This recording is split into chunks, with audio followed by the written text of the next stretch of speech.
Gue pengen nulis, tapi takut tulisannya jelek. Gue pengen ikutan lomba itu, tapi lawannya pasti pada jago. Gue pengen mengutarakan pendapat gue, tapi takut salah.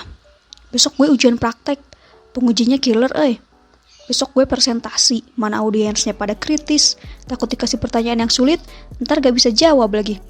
Masih banyak ketakutan-ketakutan lainnya yang sering menghinggapi pikiran kita. Belum apa-apa, udah banyak pikiran-pikiran negatif muncul. Padahal, apa yang kita takutkan seringkali merupakan kekhawatiran yang berlebihan yang tak pernah menjadi kenyataan. Rasa takut itu manusiawi, tapi jangan biarkan perasaan itu menguasai diri kita. Kita harus memiliki keberanian untuk melumpuhkan ketakutan itu. Rasa takut tidak bisa dihilangkan, sama halnya dengan perasaan lainnya seperti bahagia, sedih, marah. Rasa takut juga merupakan bagian dari emosi manusia. Tapi kita bisa melumpuhkannya, kita bisa mengalahkannya. Di antara rasa takut yang sering muncul pada diri kita biasanya diawali sejak masih menjadi siswa. Takut untuk bertanya, padahal belum paham. Takut untuk menjawab, padahal tahu jawabannya. Takut untuk mengangkat tangan, padahal ingin maju ke depan. Dan jika dibiarkan, biasanya ketakutan itu akan terus mendominasi hingga kita dewasa. Takut menjadi A, takut melakukan B. Podcast ini ingin mengajak teman-teman untuk melumpuhkan rasa takut. Daripada melumpuhkan ingatan, iya nggak? Di antara langkah-langkahnya, pertama, cari tahu goals atau tujuan kita ingin melakukan sesuatu. Jika ingin bertanya tapi takut, coba tanya pada diri sendiri, apakah pertanyaan ini sangat saya butuhkan jawabannya? Jika iya, dan jawabannya hanya bisa kita dapatkan saat itu juga, maka singkirkan semua pikiran dan tanamkan pikiran jika kita tak menanyakannya saat itu juga, kita akan menyesal.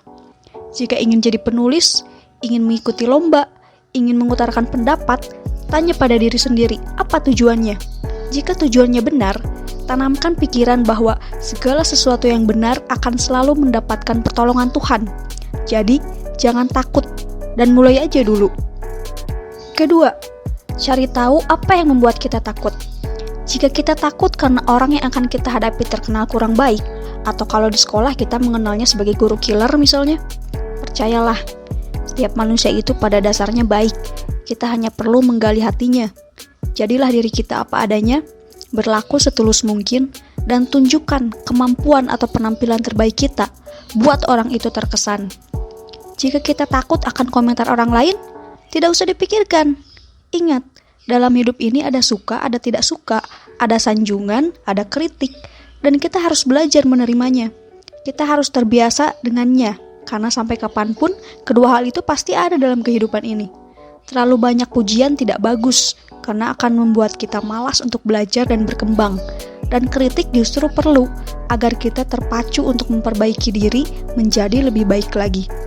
Ketakutan lainnya biasanya adalah takut salah, takut kurang atau tidak sempurna. Justru, orang-orang hebat berawal dari ketidaksempurnaan. Jangan takut salah, karena ketika orang memberitahu kesalahan kita, darinya kita bisa belajar untuk memperbaikinya. Ketiga, selama kamu di jalur yang benar, perkataan orang jangan terlalu didengar. Lanjutkan saja. Kita hidup di dunia di mana selalu ada dua sisi. Tidak semua orang itu baik, dan tidak sedikit orang yang tak menyukai kebaikan. Saya pernah masuk ke sebuah lingkungan di mana ketika saya menolak untuk bersalaman dengan lawan jenis, seseorang memberikan kata-kata tajam sebagai sindiran. Tapi as Muslim, di mana bersentuhan dengan non-mahram memang tidak diperbolehkan, ya saya acuhkan. Saya tidak mempedulikannya karena saya merasa saya benar. Teman saya juga pernah ada yang cerita, di sekolah tempat dia bekerja, rekan kerjanya ada yang bilang, jangan terlalu ketat mengawasi siswa saat ujian.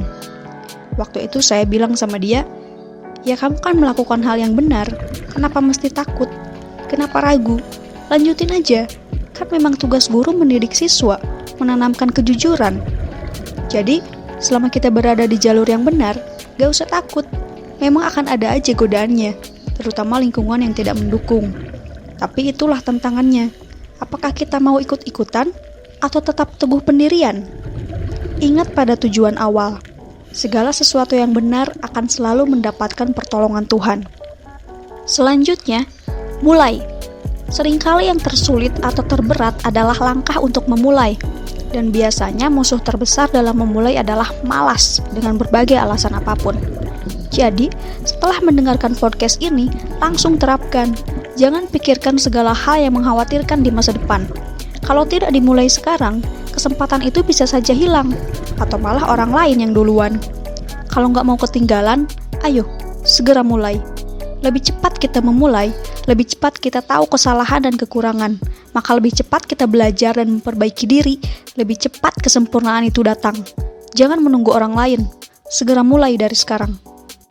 Last but not least, hadapi. Jika melakukan kesalahan atau dihadapkan pada sesuatu yang menantang atau tak sesuai harapan, seringkali rasanya ingin lari dari kehidupan, kabur dari kenyataan. Padahal, dari hal itu kita bisa belajar.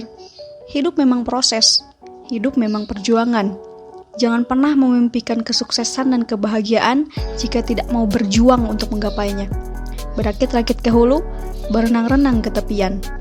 Orang-orang sukses yang kita kenal saat ini adalah mereka yang bisa melumpuhkan ketakutannya.